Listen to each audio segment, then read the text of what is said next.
Good morning students. आज आम मैंने क्रम ह्रासमान सीमांत उपयोगिता नियम विषय पढ़ा। ये नियमटी को सर्वप्रथमे 1854 मसीह प्रोफेसर गोसेन उपस्थापना करते। तेणु प्रोफेसर जेबन्स यह गोसेनकर उपभोगर प्रथम नियम बोली अभिहित करते। जेबन्स यह फास्ट लॉ ऑफ कंजप्शन जो उपभोगर प्रथम नियम बोली अभिहित करते।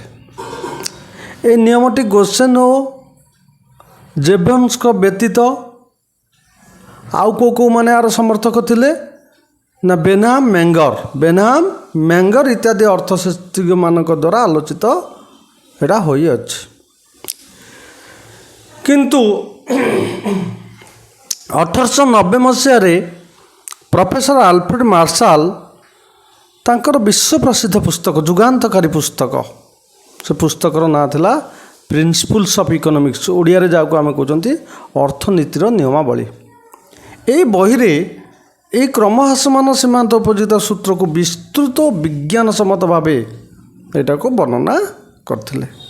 क्रम ह्रासमान प्रांतीय उपयोगिता सूत्रटी मानवीय अभाव एक मौलिक वैशिष्ट्य पर आधारित। मानवीय अभाव जिते गुटे वैशिष्ट्य आम सब जानते तार निर्दिष्ट गोटे वैशिष्ट्य पर आधारित। और से वैशिष्ट्यटी कौन ना मानवर अभाव असीम हेले मध्य एक निर्दिष्ट अभाव परितृप्त क्षम। इम्पोर्टेंट कथा हूँ एक निर्दिष्ट अभाव परितृप्त क्षम। जदि आम पॉकेट परमिट कला मत भोक लगुच तो मु गली गोटे रेस्टोरेंट को गली खाइली मोर भोक मेटिगला तो निर्दिष्ट समय एक निर्दिष्ट अभाव परितृप्त क्षम यही नियम उपर क्रम ह्रासमान सीमांत उपयोगिता नियमटी आधारित। तो यही नियम अनुजाई अन्य समस्त जिनस स्थिर थाए। अन्य समस्त जिनस माने उपभोक्ता आय उपभोक्ता रुचि उपभोक्ता अभ्यास संपर्कित द्रव्यर दर सरकार नीति ये सब स्थिर थाई। अन्य समस्त जिनस स्थिर थाई एक निर्दिष्ट द्रव्य बा सेवा को आमे जेते अधिक रु अधिक उपभोग करिथाउ से द्रव्य बा सेवा रु मिलुथुबा सीमांत उपयोगिता सेते कमी कमी जाए। से द्रव्य जिते आम अधिक रु अधिक उपभोग करवा सीमांत उपयोगिता कमी कमी जीव। अन्य समस्त जिनस स्थिर थाई गोटे निर्दिष्ट द्रव्य बा सेवा को आमे जेते अधिक रु अधिक उपभोग करवा से द्रव्य रु मिलुथुबा सीमांत उपयोगिता सेते कमी कमी जाए। एवं एपरि एक मुहूर्त आसीबो जेतेबेला आमे उक्त द्रव्य को उपभोग करबा पई संपूर्ण रूपे अनिच्छुक होइता। ये नियमर इसेंस होची मेन कथाटा होची एया।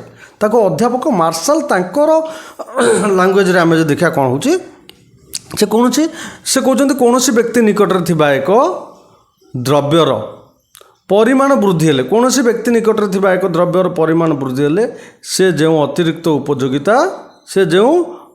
उपयोगिता लाभ करती ताहा द्रव्यटर मोट परिमाण रे वृद्धि हेबा संगे संगे ही उपयोगिताटा कौन हुए ह्रास पाए। द्रव्यटा जिते बढ़ी बढ़िका जाउथबो उपयोगिताटा क्रमशः ह्रास पाई पाइका जाउथबो। एबे देखिबा यही जो माने नियमर शर्त गुड़िक कौन। प्रथम शर्त होची द्रव्य गुड़िक समजातीय होइतिबा दरकार। द्रव्य गुड़िक समजातीय माने उपभोग करा जाउथबा द्रव्यर विभिन्न एकक आकार और गुण दृष्टि समजातीय हवा दरकार। सपोज आम रसगोला नेले 5टा कि 7टा रसगोला नहीं आम टेस्ट करवा सीमांत उपयोगिता बा आम से रसगोला खाई जो खुशी उपभोग कर जो तृप्ति अनुभव करती प्रथम रसगोल जिते तृप्ति अनुभव करवा द्वितीय रसगोला टे कम अनुभव करवा तृतीय आउ टे कमिज चतुर्थ खाइले आउ टे कमिज फास्ट भोक लगुला फास्ट रसगोलाटा जिते अधिक तृप्ति बा सीमांत उपयोगिता दब द्वितीयटा दब कि कम दब। किंतु यही नियमटा कार्यकारी होबाकू हेले ए रसगोलार एकक गुरा सामान होइथिबा दरकार। प्रथम रसगोलाटा देखला आमर माने गाँ छकर रसगोला होइथिबो जोथरे बहुत सुजी बासी गंधिया रसगोला होइथिबो आर रसगोलाटा पहाड़र 1 नंबर रसगोला होइथिबो exported quality rasgulla Salepur exported quality rasgulla होइथिबो ताले एटी नियम काम करबोनी उपयोगिता कमिया परिवर्ते बढ़ी जिवो। तेणु आकार ସାଇଜ୍ ଆଉ କ୍ୱାଲିଟି ଦୃଷ୍ଟିକୋଣରୁ ଦ୍ରବ୍ୟର ବିଭିନ୍ନ ଏକକ ସମଜାତୀୟ ହେବା ଦରକାର ନିୟମଟା କାର୍ଯ୍ୟ କରିବା ପାଇଁ। ନେକ୍ସଟ ହେଉଛି ନିରବଚ୍ଛିନ୍ନ ଉପଭୋଗ।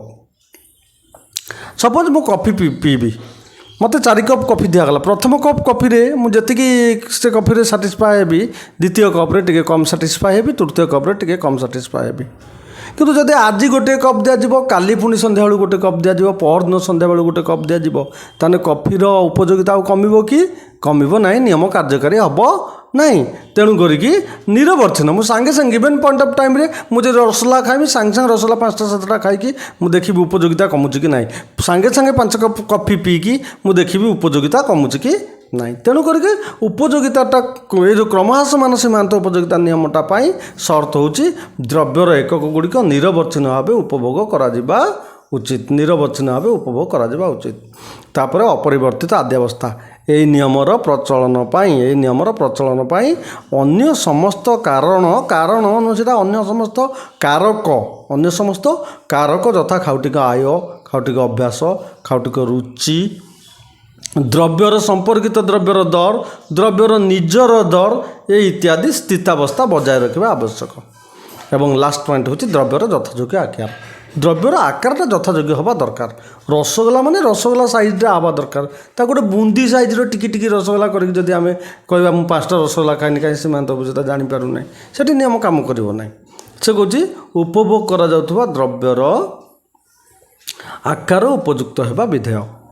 ଉଦାହରଣ ସ୍ୱରୂପ ଜଣେ ତୁଷାର୍ତ ବ୍ୟକ୍ତି ପାଇଁ 1 ଗ୍ଲାସ୍ ପାଣିକୁ ଉପଯୁକ୍ତ ଆକାର ରୂପେ ଗ୍ରହଣ କରାଯାଇପାରେ, କିନ୍ତୁ 1 ଚାମଚ ପାଣିକୁ ଉପଭୋଗର ଏକକ ହିସାବରେ ଗ୍ରହଣ କରାଗଲେ ସୂତ୍ରଟି କାର୍ଯ୍ୟକାରୀ ହୋଇପାରେ ନାହିଁ। ଏଇ ଯେଉଁ 3-4ଟି ଗଲା, ଏଇ 3-4ଟି ହେଉଛି ଆମର ସର୍ତ୍ତ।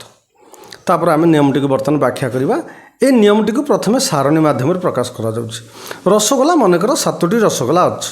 7ଟି ରସଗୋଲା, ପ୍ରଥମ ରସଗୋଲା, ଦ୍ୱିତୀୟ ରସଗୋଲା, ତୃତୀୟ, ଚତୁର୍ଥ, ପଞ୍ଚମ, ଷଷ୍ଠ, ସପ୍ତମ ଖାଇବା ଦ୍ୱାରା ଆମେ ସୀମାନ୍ତ ଉପଯୋଗିତା କେମିତି ପାଉଛନ୍ତି ଦେଖିବା।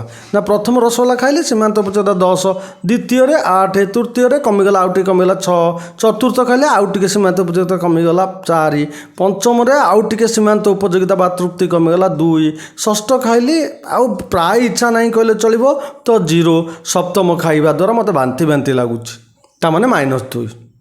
ସେହି ହିସାବରେ ମୋଟ ଉପଯୋଗିତା ହେଇଛି ପ୍ରଥମରେ 10, ଦ୍ୱିତୀୟରେ 10, 8, 18, ତୃତୀୟରେ 18, 24, ଚତୁର୍ଥରେ 24, 4, 28, ପଞ୍ଚମରେ 28, 2, 30, ଷଷ୍ଠରେ 30 ମିଶିକି 30 ଏବଂ ତାପରେ ଏକ ଖାଇବା ଦ୍ୱାରା 30 ମିଶାଣ -2 ସମାନ 28।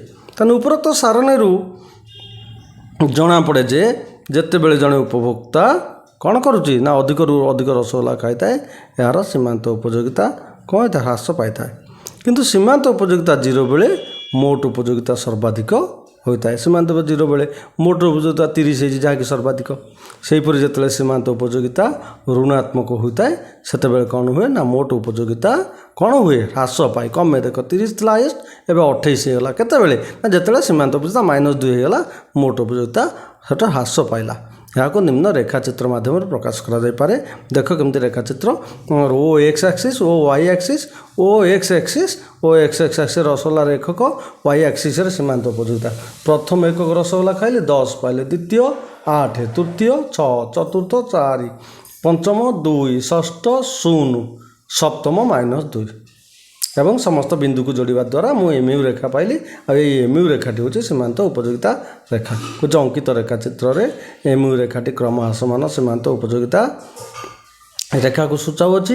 ଏହି ରେଖାଟି ବାମରୁ ଡାହାଣକୁ ନିମ୍ନାଭିମୁଖୀ ହୋଇଛି। ବାମରୁ ଡାହାଣକୁ ନିମ୍ନାଭିମୁଖୀ କ'ଣ ଦେଖାଉଛି? ନା ଦ୍ରବ୍ୟର ଏକକ X ଅକ୍ଷରେ ବୃଦ୍ଧି ପାଇଲେ Y ଅକ୍ଷରେ ସୀମାନ୍ତ ଉପଯୋଗିତା ହ୍ରାସ ପାଉଛି। ବାମରୁ ଡାହାଣକୁ ନିମ୍ନାଭିମୁଖୀ ରେଖା ସବୁବେଳେ ବିପରୀତ ସମ୍ପର୍କ ଦେଖାଏ। ହେଲା କି? କହିଲା ଯେଉଁଠାରେ MU ରେଖା X ଅକ୍ଷକୁ ସ୍ପର୍ଶ କରୁଛି ସେତେବେଳେ ସୀମାନ୍ତ ଉପଯୋଗିତା 0 ହେଉଛି। ଷଷ୍ଠ ଏକକ ବେଳେ X ଅକ୍ଷକୁ ସ୍ପର୍ଶ କରୁଛି ରେଖାଟା, ତେଣୁକରି ସେଠି ସୀମାନ୍ତ ଉପଯୋଗିତା 0 ହେଉଛି। ହେଲା କି? ଏହାପରେ ଉପଭୋଗ ଯଦି ଆମେ ବଢ଼େଇବା, ଷଷ୍ଠ ପରେ ସପ୍ତମ ଏକକ ଖାଇବା, ସୀମାନ୍ତ ଉପଯୋଗିତା -2 ଋଣାତ୍ମକ ହେଇଯାଉଛି। ସୀମାନ୍ତ ଉପଯୋଗିତା ଋଣାତ୍ମକ ହେଇଯାଉଛି। ସେଇ କଥା ସେ କହୁଛି। କହିଲା ଏଇ ନିୟମଟି ये समस्त है आम सीमांत उपयोगितार नियम ये सरीगला ये कौच यही नियमटी सामाजिक विज्ञान अन्य समस्त नियम भली आर मध्य केतक व्यतिक्रम अच्छे आम व्यतिक्रम गुड़ाक देखा कौन कौन व्यतिक्रम लिमिटेशन कौन रहा। एक नंबर लिमिटेशन हूँ यही नियम उपयोगिता को वस्तुनिष्ठ भाव माप कराई जमी आम मापती सब जिनस को मीटर लिटर विभिन्न एकक मापती ये से माप कराई किंतु उपयोगिता एक मनोगत धारणा मु खाइली केते तृप्ति पाइली तो केमिति मुझे मापिबी किसी मेसीन अच्छी मु खाइली मो देहर कंजी दे दिव हाँ देखेदेव मीटर रे देखेदेव एमती तो किसी देखेबार ना ना तेणुक सीमांत उपयोगिता बा जो मानसिक जो तृप्ति यहाँ एक गोटे माने एक मनोगत धारणा उपयोगिता एक मनोगत धारणा एक वस्तुनिष्ठ भाव परिमाप करने असंभव किंतु जोटा कि करा जायछि।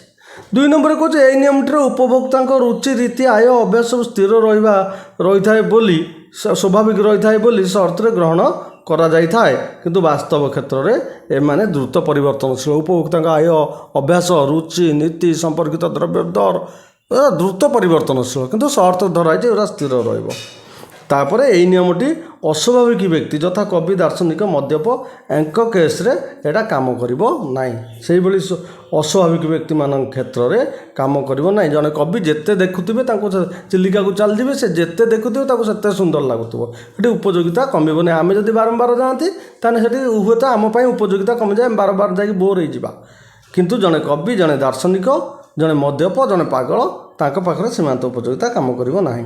से बेला अत्यधिक माने सुंदर संगीत आमर से लता मंगेशकर जो गीत गाइछन्ती आम देशप्रेम गीत गुड़िक ए वतन की लोगो ताको जेते शुणिले भी सेते भल लागिबो अत्यधिक सुंदर संगीत किंबा कविता क्षेत्र में यही नियमटी कार्यकारी होई न पारे। ताने ये उपरोक्त समस्त आलोचना क्रम ह्रासमान सीमांत उपयोगिता नियम को सविशद आलोचना करिअछि। तो जदि यही विषयटी भल लगी थाए यही सीमांत उपयोगिता ये हूँ गोटे बेसिक लॉ ऑफ कंजप्शन अर्थनीतिर अति बेसिक क्वेश्चन यहाँ जब भल लगी थाए समस्त रिक्वेस्ट है अधिक लाइक करेंगे अधिक या सब्सक्राइब करेंगे जो मैंने सब्सक्राइब करना सब्सक्राइब करेंगे आउ आमर जो बेल आइकन को समस्ते प्रेस करदे लगे आउ एथरे कमेंट करंतु समस्त रिक्वेस्ट ला कमेंट करंतु से माने मते जदि किसी लाकुना रोचे किसी प्रोब्लेम रोचे बुझीबारे मोर जदि किसी डिमेरिट रोचे सीमाबद्धता मोर जदि रोचे से विषय रे कमेंट माध्यम जनातु जहाँ मुझे रेक्टिफाए करके आहरी सुंदर करके मु प्रेजेंट करि परिबी सब इकोनॉमिक्स खाली इकोनॉमिक्स नहीं इकोनॉमिक्स इंग्लिश पॉलिटिकल साइंस लगे लॉजिक आर टॉपिक गुराक मु सुंदर भाव उपस्थापना करि परिबी। रहिली समस्त धन्यवाद।